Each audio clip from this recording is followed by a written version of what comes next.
Sebelumnya, Assalamualaikum warahmatullahi wabarakatuh. Waalaikumsalam warahmatullahi wabarakatuh. Yang kami hormati Bapak Febra Anjar Kusuma SPD MPD selaku dosen pengampu mata kuliah IPS terpadu dan teman-teman saya yang saya banggakan.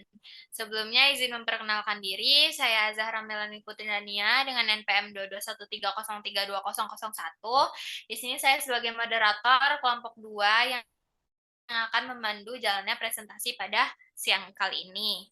Dengan rekan saya yaitu ada Intan Primawita, Esti Angelita, Hafifatun Nufus, Adi Kurnia Saputra, M. Toyafi Ma'ruf, Refliansa, Rizky Novaldi, Rintan Amelia, dan Naufal Dafa Khairi Akmal.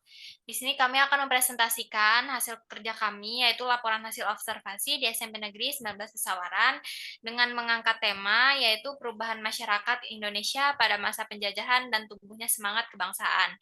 Kepada rekan saya yang akan presentasi, saya persilahkan.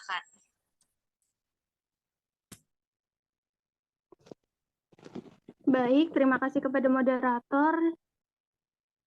Jadi, kami pertama-tama sebelum memasuki materi, kami berdoa dahulu.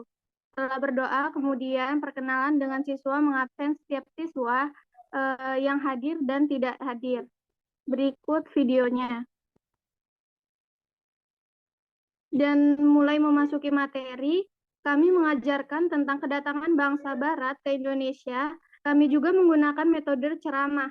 Metode ini memberikan penjelasan-penjelasan sebuah materi yang dilakukan di depan peserta didik. Metode ini menggunakan bahasa lisan. Di sini kami saat menerangkan materi dibantu dengan penayangan PPT dan juga video mengenai sejarah kedatangan bangsa Barat agar membantu siswa untuk lebih memahami mengenai materi yang sedang dibahas dan menarik perhatian siswa. Dalam menerangkan materi melalui PPT, PowerPoint, dan video, dapat menyajikan informasi secara terperinci dan menyeluruh tentang sejarah kedatangan bangsa Barat, sehingga siswa dapat melihat perkembangan sejarah secara kronologis, mempelajari peristiwa penting, dan menghubungkan hubungan sebab akibat antara peristiwa tersebut. Saya kembalikan kepada moderator. Baik, untuk pemateri selanjutnya saya persilahkan.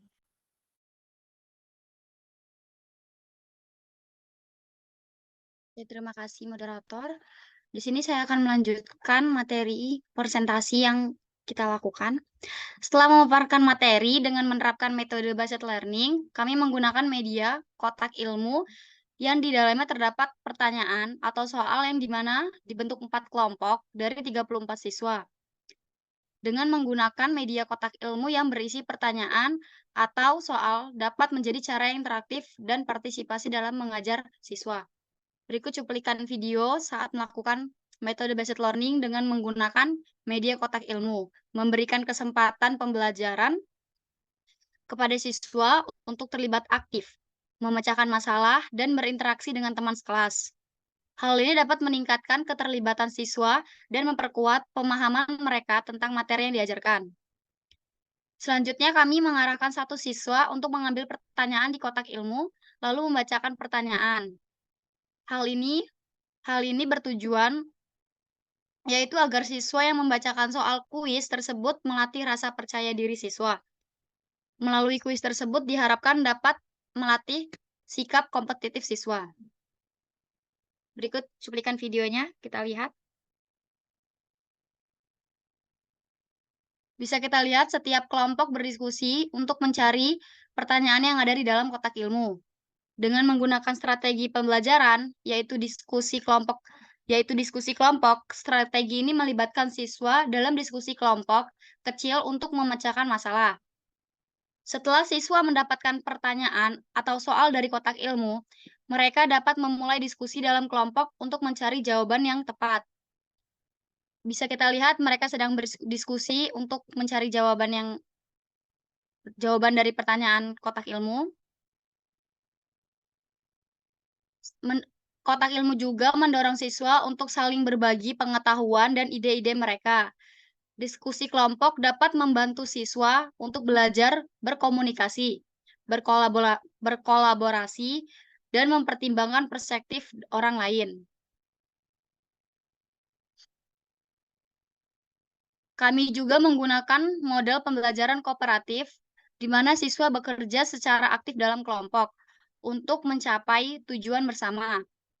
Pendekatan ini menekankan kerjasama, partisipasi, dan saling ketergantungan antar anggota kelompok.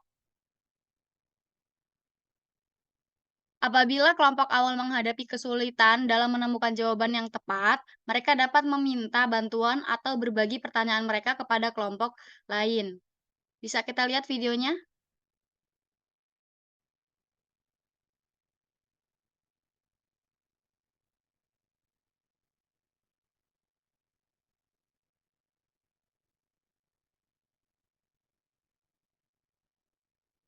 Dalam pembelajaran kooperatif, memberikan penjelasan oleh fasilitator atau guru dapat menjadi kesempatan untuk mengklarifikasi yang masih kurang dipahami dan mengatasi kesulitan siswa secara langsung. Tujuan utamanya tetap membangun pemahaman yang lebih baik dan memastikan bahwa siswa memperoleh jawaban yang tepat serta pemahaman yang mendalam mengenai topik yang dibahas. Selanjutnya, setelah sesi pemaparan materi adalah ice breaking. Bisa dilihat, ice breaking hal tersebut bertujuan untuk merelaksasi kembali agar pembelajaran dapat sepenuhnya diterima oleh siswa. Kita lihat cuplikan videonya. Ice breaking ini tuh bertujuan untuk membangkitkan semangat, memecah kekakuan, dan membangun hubungan sosial antar siswa. Hal ini dapat membantu siswa merasa lebih nyaman, terlibat secara aktif, dan menerima pembelajaran dengan lebih baik. Cukup sekian dapat saya sampaikan. Saya kembalikan ke moderator. Baik, terima kasih atas penjelasannya. Nah, jadi setelah tadi kita adain kotak ilmu, jadi di sini kita ngasih hadiah berupa apresiasi untuk adik-adik semuanya yang telah bisa menjawab apa yang soal yang telah kita kasih terkait materi tersebut. Jadi ini dokumentasinya waktu kami turlab di SMP Negeri 19 Pesawaran. Bisa dilihat. Ada lagi? Baik, cukup sekian presentasi yang dapat kami sampaikan. Apabila banyak salah, kami mohon maaf. Terima kasih. Wassalamualaikum warahmatullahi wabarakatuh.